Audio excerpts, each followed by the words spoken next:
There's been outrage on social media over Sydney broadcaster Alan Jones's comments that Prime Minister Julia Gillard's father, John Gillard, quote, died of shame. Well, the 2GB Talkback host made the comments a week ago during a speech at the Sydney University Liberal Club President's Dinner. Joining us from Melbourne is former New South Wales Labor MP Meredith Burgmann, and Dr Burgmann is the organiser of the Ernie Awards, which give out mock prizes for sexist comments by public figures. And last week, Alan Jones won the main Ernie Award for another comment he'd made about Julia Gillard. Meredith Burgmann, good to have you on the show. What is your reaction to his comments? Good morning, Andrew. Look, I'm not in the slightest bit surprised. Alan Jones has shown a sort of a pathological...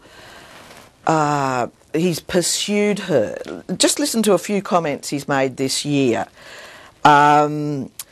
She's brain dead, a lying bitch, bring back the guillotine, I'm over this lying cow, what a horrible mouth on legs she is. These are statements that a leading broadcaster has made about the Prime Minister, and it's quite clear that it's gone beyond political discussion or even discussion about her as a person. It is now a pursuit, and it's gendered language.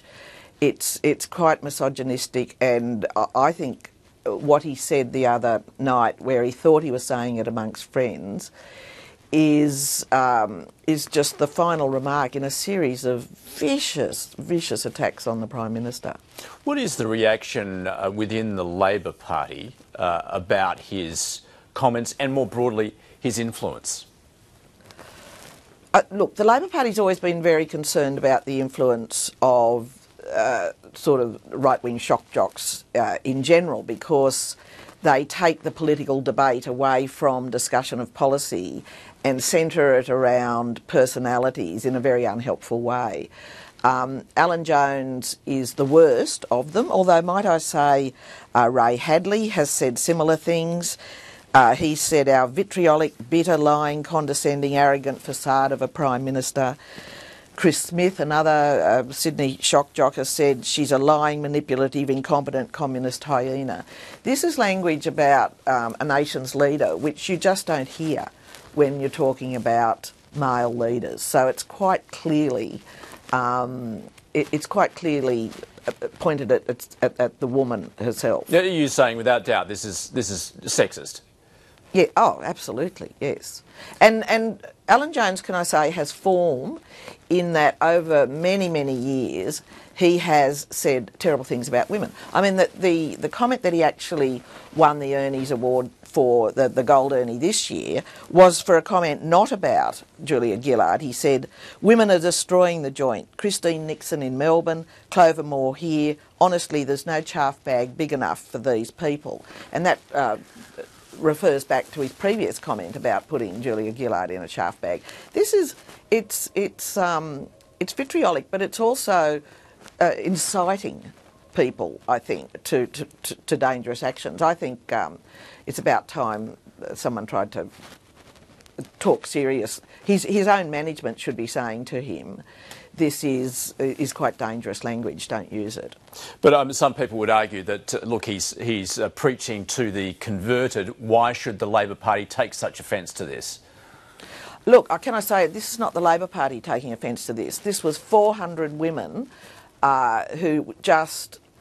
I cannot tell you how angry they are. And it's not just 400 women. I mean, the Ernie's has thousands and thousands of women around Australia who contribute to it each year, and women are just sick of it.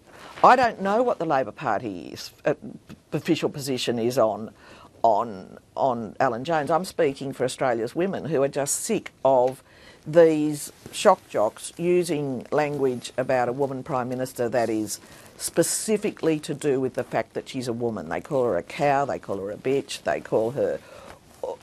as I say, it's very gendered language. Meredith Burgmann also cuts the issue of freedom of speech, of course, but are you saying then that the likes of Alan Jones should be reined in, that he should be told by his management that he needs to be more moderate in his language?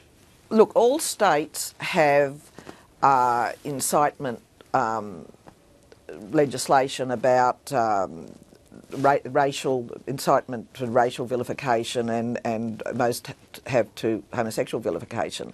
I think that this sort of language, which is trying to incite people to violence against a woman, is dangerous, and it feeds into some Australian males' attitudes towards women, which is that they are objects and not to be treated with respect and equality.